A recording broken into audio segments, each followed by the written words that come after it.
Hello friends, welcome to Kavi Foods. இன்னைக்கு நம்ம புட்டு கடலை கறி எப்படி செய்யலாம்னு பார்க்கலாம். இப்போ கடலை கறி செய்யிறதுக்கு ஒரு மசாலா ரெடி பண்ணிக்கலாம். அதுக்கு ஒரு ஸ்பூன் அளவுக்கு எண்ணெய் விட்டுட்டு அதில் 2 கிராம்பு 2 ஏலக்காய் ஒரு பட்டை சேர்த்துக்கலாம். இது கூடவே ஒரு டீஸ்பூன் சோம்பு சேர்த்து பொரிய விட்டுறலாம். இது பொரிஞ்சதுக்கப்புறம் ஒரு பெரிய வெங்காயம் கட் பண்ணி வச்சுருக்கிறேன், அதை சேர்த்து வதக்கலாம். இனி இது கூட 2 பச்சை மிளகாய் சேர்த்து இதையும் நல்லா வதக்கிடலாம். இனி இதில் 2 தக்காளி பொடியை நறுக்கி வச்சுருக்கேன், அதையும் சேர்த்துட்டு நல்லா வதக்கலாம். வெங்காயம் தக்காளி எல்லாம் நல்லா வதங்கட்டும். இது வதங்கினதுக்கப்புறம் இது கூட 2 டீஸ்பூன் அளவுக்கு சாம்பார் தூள் சேர்த்துருக்குறேன். சாம்பார் தூள் எப்படி செய்கிறதுன்ட்டு ஏற்கனவே இந்த சேனலில் போட்டிருக்கேன், அதோட லிங்க்கை மேலே கொடுக்குறேன் பாருங்கள். இப்போது வெங்காயம் தக்காளி வதங்கிருச்சு. இனி இது கூட 2 டேபிள் ஸ்பூன் அளவுக்கு தேங்காய் சேர்த்து வதக்கிடலாம். இனி ஸ்டவ் ஆஃப் பண்ணிவிட்டு இதை ஆற வச்சுட்டு மிக்சியில் அரைச்சி எடுத்துக்கலாம். இப்போது புட்டு மாவு ரெடி பண்ணிக்கலாம். அதுக்கு நான் 2 கப் அளவுக்கு சிவப்பரிசி புட்டு மாவு எடுத்துருக்கிறேன். இப்போ இந்த மாவை மிக்ஸ் பண்ணுறதுக்காக சுடுதண்ணி வச்சுருக்கிறேன். 2 கப் அளவுக்கு எடுத்துட்டு அது கூட ஒரு டீஸ்பூன் அளவுக்கு உப்பு சேர்த்துட்டு காய்ச்சி வச்சுருக்கிறேன். தண்ணி ரொம்ப கொதிக்க தேவையில்லை, மிதமான சூடு இருந்தால் போதும். இதை கொஞ்சம் கொஞ்சமாக மாவில் சேர்த்து மிக்ஸ் பண்ணிக்கலாம். ரொம்பவும் தண்ணி விட்டுறக்கூடாது, கட்டியாயிரும். அளவான தண்ணி சேர்த்து கலந்துக்கலாம். இதில் இருக்கிற சின்ன சின்ன கட்டிகளையெல்லாம் கையை வச்சு உடைச்சி விட்டுறலாம். இப்போ கட்டிகளையெல்லாம் உடைச்சாச்சு. இனி இந்த அளவுக்கு மாவு இருந்தால் சரியாக இருக்கும்.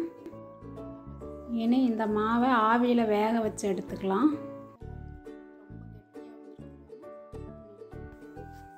அதுக்கு ஒரு குக்கரில் தண்ணி சேர்த்துக்கலாம். ஒரு 2 கப் அளவுக்கு தண்ணி சேர்த்துட்டு குக்கரை மூடி வச்சிடலாம். இது தண்ணி நல்லா கொதித்து வரட்டும். இந்த டைமில் நம்ம மாவை புட்டுக்குழலில் சேர்த்துடலாம். நான் இப்போ புட்டுக்குழல் எடுத்துருக்கிறேன். அதில் அந்த தட்டை சேர்த்துட்டு முதல்ல தேங்காய் சேர்த்துக்கலாம். ஒரு 2 ஸ்பூன் அளவுக்கு தேங்காய் சேர்த்துடலாம். தேங்காய் சேர்த்ததுக்கப்புறம் பிசைஞ்சு வச்ச மாவை ஒரு 2 கையளவுக்கு அந்த குழலில் சேர்த்துடலாம். மாவு சேர்த்ததுக்கப்புறம் திருப்பியும் 2 ஸ்பூன் அளவுக்கு தேங்காய் சேர்த்துக்கலாம். தேங்காய் சேர்த்ததுக்கப்புறம் மறுபடியும் அந்த மாவை சேர்த்துடலாம் 2 கையளவுக்கு. மாவை சேர்த்ததுக்கப்புறம் மேலே கடைசியாக 2 ஸ்பூன் அளவுக்கு தேங்காயை சேர்த்துட்டு மூடி வச்சிடலாம். இப்போ குக்கரில் தண்ணி சூடாயிருச்சு.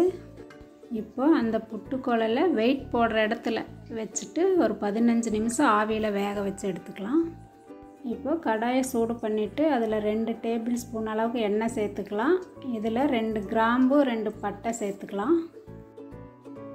பட்டை கிராம்பு பொரிஞ்சதுக்கப்புறம் ஒரு பெரிய வெங்காயம் பொடியாக நறுக்கி வச்சுருக்கிறேன், அதை சேர்த்து வதக்கிடலாம். இது வதங்கினதுக்கப்புறம் நான் கொண்டக்கடலையை 6 மணி நேரம் ஊற வச்சுட்டு ஒரு 5 விசில் விட்டு வேக வச்சு எடுத்து வச்சுருக்கிறேன், அதை இது கூட சேர்த்துக்கலாம்.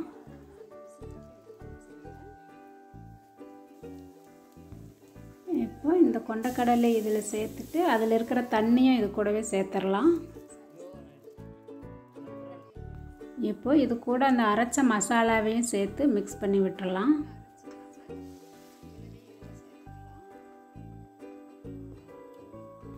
இதை நல்லா கலந்து விட்டுட்டு இது கூட 1/2 டீஸ்பூன் அளவுக்கு மஞ்சள் தூள் சேர்த்துக்கலாம்.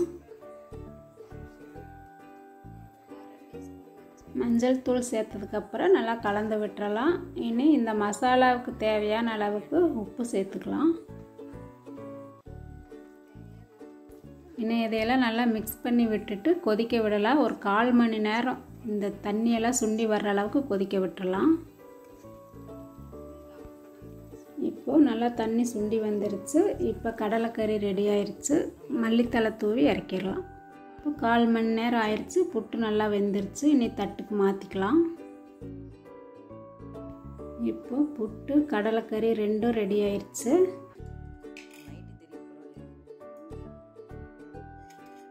இதை நீங்களும் வீட்டில் செஞ்சு பாருங்கள். பிடிச்சிருந்தா லைக் பண்ணுங்கள், ஷேர் பண்ணுங்கள், மறக்காமல் சப்ஸ்கிரைப் பண்ணுங்கள்.